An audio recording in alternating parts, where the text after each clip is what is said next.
ايت سمارت مع ناتالي ياغي. بونجور ناتالي. انا كثير بحب وقت اكون بايت سمارت، بتعلم ايش بركز اكثر على الحديث. سافا انت كيف؟ اليوم موضوعنا عن الحليب. مزبوط، عن الحليب، وخاصة انه هلا الحليب صار له فترة اخذ ضجة، لانه كثير اشخاص بيقولوا انه بيتضايقوا من الحليب، في اشخاص بيقولوا انه عندهم حساسية على الحليب. ولازم نعرف شغلة، انه في فرق بين قد ايه كل شخص ممكن اذا عنده مشكلة مع الحليب بتختلف مشكلته اوقات بين شخص للتاني. يعني في شيء اسمه حساسية على الحليب، ميلك الرجي، وفي لاكتوز انتوليرنس اللي هي كمان موضوع تاني بمشكله الحليب، وفي شيء اسمه ميلك سنسيتيفيتي اللي هو منه لاكتوز انتوليرنس ولا حساسيه على الحليب، ولكن هو مشكله عند بعض الاشخاص كمان ما بيقدروا يتحملوا كميه معينه او بعض انواع من الحليب. هلا المشكله وين؟ انه كل هالاشخاص هول وقت اللي يبلشوا ينتبهوا على شو عم بياكلوا كحليب ومشتقاته بيلغوا كليا هالفئه الغذائيه. بصير الحليب ومشتقاته بس، هل مزبوط انه الحليب ومشتقاته كلها بتكون بتضر او بس الحليب؟ لانه هون بنسمع اثنين اراء. سؤالك يعني كثير مهم، ومشان هيك انا خصصت هالحلقه، لانه حسب شو المشكله اللي بيعاني منها الشخص اكيد في طريقه معينه انه نعالج الحميه الغذائيه. يعني خليني بلش اول شيء احكي عن حاله الحساسيه على الحليب، واللي هي عاده بينصاب فيها الاولاد الصغار قبل عمر السنه. والحساسيه على الحليب مع العمر عاده بتروح، يعني ابتداء من عمر 3 سنين الولد ممكن انه يرجع يدخل كل مشتقات الحليب، ان كان حليب، لبن، جبنه، لبنه. دونك معظم الاولاد اللي بيكون عندهم حساسيه على الحليب ببطل عندهم اياها وقت اللي يصير الجهاز المناعه تبعهم ماتيور اكثر، يعني يكون صار متكامل. وبس يصير متكامل على عمر تقريبا 3 سنين معظم الاولاد بيرجعوا بيقدروا يدخلوا كل انواع الحليب. هون عم نحكي عن جهاز المناعه مش عن جهاز الهضمي ابدا. ناتالي. لا، مش مثل ما نحن بنفكر انه المصارين عم بيتعبوا وعم بيتضايقوا. لا، هلا السمبتوم او العوارض هي فيها تكون يمكن رشح دايم، فيها تكون رفلو، فيها تكون عوارضها ممكن انه تكون عوارض جهاز هضمي، بس هي بالنهايه حساسيه. وهيدي عاده الطبيب الاطفال بيقدر يشخص هالمشكله هاي، وبيقدر اكيد يقول للاهل انه شو الحليب البديل. والسيده اللي عم ترضع البيبي تبعها اكيد لازم تنتبه هي كمان على البروتينات اللي عم تاخذهم، الحليب خاصة، لأنه هي كمان بتكون عم بتمرق إذا أكلت حليب ومشتقاته، هي كمان بيقطع بالحليب، وبالتالي ممكن إنه يأثر على البيبي. هلا بعد 3 سنين مثل ما قلت لك كل الأولاد معظمهم، مش رح نقول كلهم، ببطل عندهم حساسية على الحليب، بروتينات الحليب اللي هن سبب هالمشكلة هاي. قبل ما ننتقل لمشتقات الحليب، ناتالي معنا اتصال. الو. اوكي. الو بونجور. بونجور، اهلين، تفضلي. بدي اسال ناتالي، انا بس اخذ كبايه الحليب الرجيلي بشربها، بحط لها الكبايه 4 ملاعق. صرت عم بحس انه انا عمري 40 سنه، صرت عم بحس انه عم تعمل لي نفخه. وسؤالي الثاني بدي اسالها، كبايه الحليب اذا اخذتها انا مثلا ما بتعشى، اذا اخذتها بالليل مع نص طبقه شوفان كمان خالي الدسم بتضايقني، بتنصحني؟ اوكي، في سؤالين هون. هلا يمكن المدام المتصله عم تسال انه هي بتشرب حليب عمرها 40 سنه وبتحس بنفخه بس تشرب الحليب. هلا كانه مجددا، يمكن كان قبل ما كانت. يمكن انا كنت موقفه الحليب. بعدك معنا على الخط. ايه هي يمكن عندها الانتوليرانس على سكر الحليب. كثير من الاشخاص لعده اسباب، مثلا من الاسباب اللي اكثر شيء شائعه عند الاشخاص مثلا بعمر ال40 سنه هي وقت اللي بيكونوا اخذوا يمكن انتيبيوتيك لفتره طويله، ممكن هيدا ياثر على كميه الانزيم او الماده اللي بتهضم سكر الحليب. دونك من بعد هالتريتمون هيدا ممكن انه الاشخاص يبطلوا يقدروا يهضموا سكر الحليب. هلا وكل الحليب فيه سكر، حتى الدايت كل الحليب، هي عم تحكي عن حليب خالي من الدسم. كل انواع الحليب فيها لاكتوز. دونك لو شو ما اخذت حليب وسكر. بيحتوي على هالسكر اللي هو طبيعيا موجود بالحليب. هلا في انواع حليب هلا بالسوق شايلين منه هاللاكتوز، لانه هي مشكله اللاكتوز انتولرنس كثير شائعه. دونك في انواع حليب خاليه من اللاكتوز، الاشخاص اللي عندهم هالانتوليرانس على هالسكر الحليب ممكن انه يتناولوه. هلا الاشخاص كمان اللي عندهم هالانتوليرانس على اللاكتوز يمكن يتحملوا كميه صغيره مش كبايه، يعني يمكن على ربع كبايه حليب او ملعقه حليب بودره يمشي حالهم ما يحسوا بنفخه ولا عوارض بالجهاز الهضمي. في اشخاص حتى هالملعقه هاي ما بيقدروا يهضموها. دونك لازم كل شخص يعرف شو هي كميه اللاكتوز اللي ممكن انه يقدر يتحملها. هلا السؤال هو يا هل ترى لازم تلغي كليا كل الاجبان والالبان؟ اكيد لا، لانه الاجبان بتحتوي على نسب مختلفه من اللاكتوز. اقل. يعني مثلا اللبن فيه لاكتوز كثير بسيط، في ناس ما بيتحملوا الحليب بس بيقدروا يتحملوا اوقات بيوصفوا اللبن. اللبن للاشخاص يلي عندهم صح. مشاكل بالمصران كمان. صح يعني مزبوط، بس في اشخاص كمان اللبن ما بيقدروا يتحملوه. الزبده بتحتوي على اللاكتوز. دونك حسب كل شخص قد ايه تحمل جسمه لهضم هالسكر اللي موجود بالحليب. الاجبان عاده الهارد تشيزز يعني مثل الجرuyère الإيمانتال، هالاجبان هاي بتحتوي على كميه كثير كثير كثير ضئيله. دونك الاشخاص اللي عندهم يمكن شويه لاكتوز انتولرنس ممكن انه ياكلوا اجبان مثل هالانواع الاجبان، بينما الجبنه البلديه، العكاوي، الدوبل كريم هي اجبان فيها معدل لاكتوز عالي، دونك يتضايقوا منها بس ياخذوها. ثاني سؤال للست، لانه عندنا اتصال ثاني. ناتالي قالت انه اذا بتاخذوا عشيه مع شوفان، يا هل ترى هذا بياثر على النفخه؟ برجع بقول واذا بينصح كمان. ايه هلا اذا هي عم تتعشى بس كمشه شوفان مع كبايه حليب ما مفروض هذا ياثر على وزنها، بس برجع بقول لازم تنتبه اذا هي عندها هالانتوليرانس على اللاكتوز انه تنتبه على كميه الحليب اللي عم تاخذها، او تنتقل لحليب ثاني او تاخذ لبن.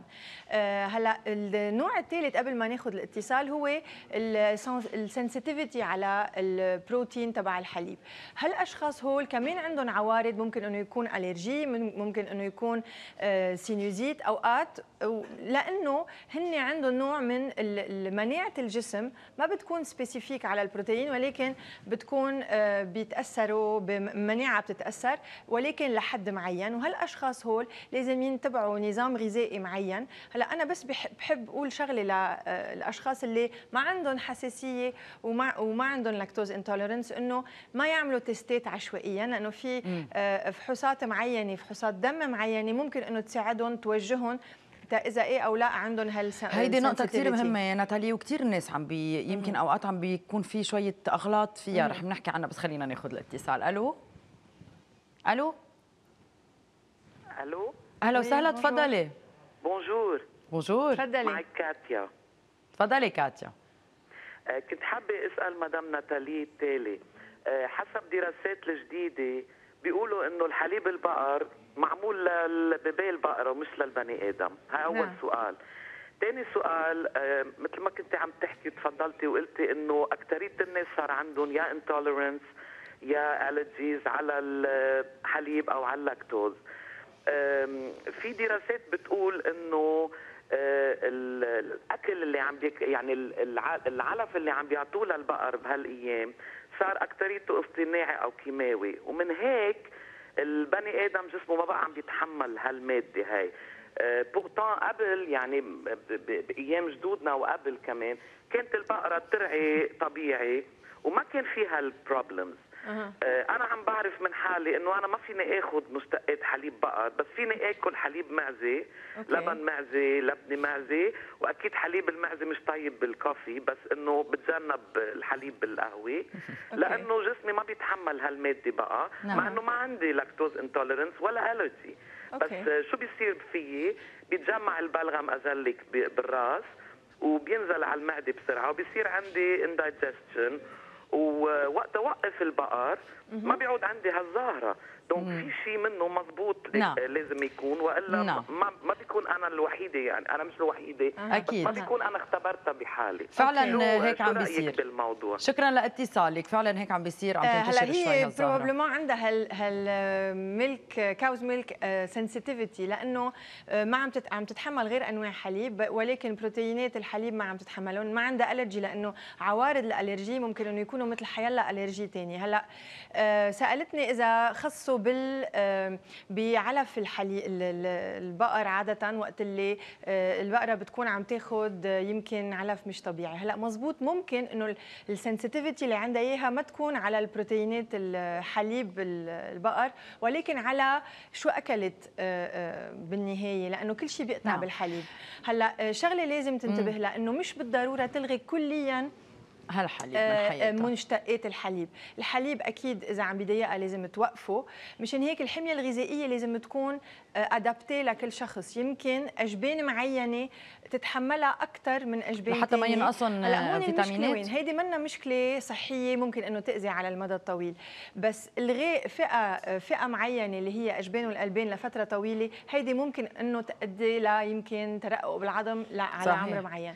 دونك لازم تنتبه تستبدل، وبالنهايه لازم نعرف شو هي المأكولات اللي بتضرنا. نعم. كل شخص مختلف. ناتاليا، هل ممكن اذا شخص عنده انتوليرنس او اذا عنده حساسيه يأثر على الميتابوليزم تبعه؟ سؤالي كتير حلو، لانه في اشخاص كتير بيقولوا يعني انا ما عندي بيقعدوا يضعفوا بعدين، ما بيقعدوا يهضموا. عندي حساسيه، ولسوء الحظ في بعض الاشخاص كمان المتخصصين بيقولوا اوكي ما عم تضعف، خلينا نعمل بعض التستات الالرجي. ما في اي علاقه بين الحساسيه كحساسيه بحد ذاتها وعدم او تغيير الميتابوليزم بالجسم. هول شغلتين مختلفين كليا، لانه الحساسيه او الانتوليرانس او السنسيتيفيتي هول كلهم لهم علاقه بكيف الجسم بيتعامل مع مواد بناكله، مثل المناعه. معظم الاوقات المناعه، وباللاكتوز انتوليرنس هي هضم هالسكر هيدا. بس زياده الوزن والميتابوليزم قد ايه جسمنا بيحرق سعرات حراريه، اكيد ما في اي علاقه مع الحساسيه. وينتبهوا الاشخاص انه اذا حدا عرض عليهم يعملوا تيست لانه ما عم بيضعفوا، بيكون يمكن مش كثير صحيح. خلينا نحكي شوي عن تيستات ناتاليا يلي لازم تنعمل ويلي صحيحه انه اوكي تنعمل. هلا اذا بدنا نحكي عن الحساسيه، اكيد في فحص دم معين بفتشوا على الاميونوجلوبولين او اللي لها علاقه ببروتينات الحليب، وهيدي عاده طبيب الاطفال بيعملها مع الاولاد اللي ممكن انه يكون عندهم هالنوع من الحساسيه. الاشخاص اللي عندهم لاكتوز انتوليرنس عاده ما في لزوم يمكن نعمل اي فحص معين، لانه بينعرف مثل كل شخص بياخذ حليب بيتضايق بيوجعه بطنه. دونك هيدول اشخاص بيعرفوا حالهم انه ما عم بيهضموا الحليب، السكر اللي موجود بالحليب. دونك هيني انه نلغي او نقول انه في لاكتوز انتوليرنس. يعني من خلال نوع من ترايل فينا نعرف، منجرب اذا نحن الحليب بيضايقنا ولا لا. دونك بنعرف اذا عندنا هالانتوليرانس هي، لانه العوارض بتكون سريعه منا بطيئه مثلا السنسيتيفيتي على الحليب. دونك فينا نعرف. في كمان بريث تيست، يعني بنعمل نوع من بريث تيست ببين اذا هالشخص مزبوط عنده انتوليرانس ولاكتوز. دونك هيدي شغله ممكن انه نعرفها. بينما الفود سنسيتيفيتي او السنسيتيفيتي على الحليب هي شغله شوي هيك صعب انه تتحدد، لانه منا سبيسيفيك. في فحص دم ما في عوارض كثير واضحه، يعني في شويه انزعاج، في كثير عوارض، لانه العوارض اللي ممكن انه الشخص يحس فيها كثير متعدده. وكمان هون وقت اللي نشيل الحليب او نوقف الحليب ويتحسنوا السمبتومات، هي طريقه نعرف.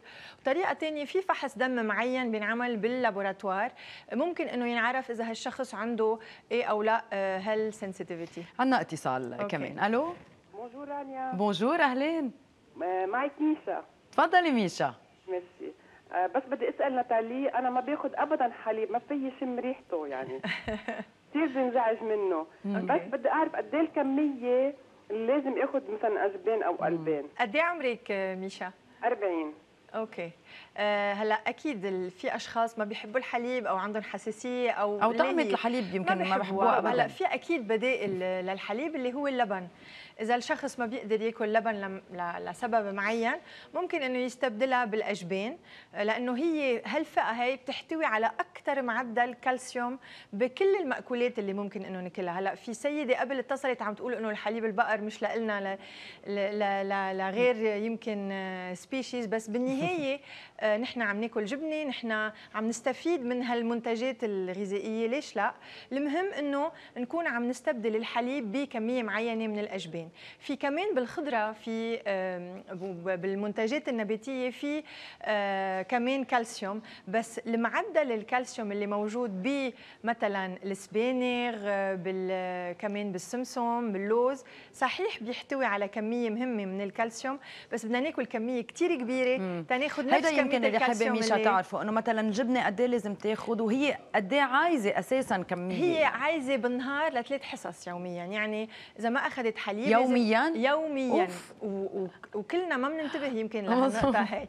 لازم كل يوم ناخذ 3 حصص اجبان والبان اذا كنا بعمر ال40. اكيد بس نتقدم بالسن الاحتياجات بعد العمر ال60 بتصير اكثر، لانه بصير في ريش اكتراء او عظم وبيبطل الامتصاص صحيح مثل قبل.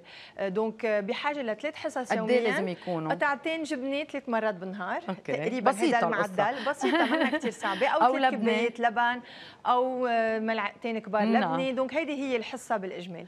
ثانك يو لك ناتالي. الموضوع بفتكر بعد بيحمل اكثر واكثر حكي. شكرا لك. رح ناخذ وقفه سريعه نتابع مع ليتس دانس، خليكم معنا.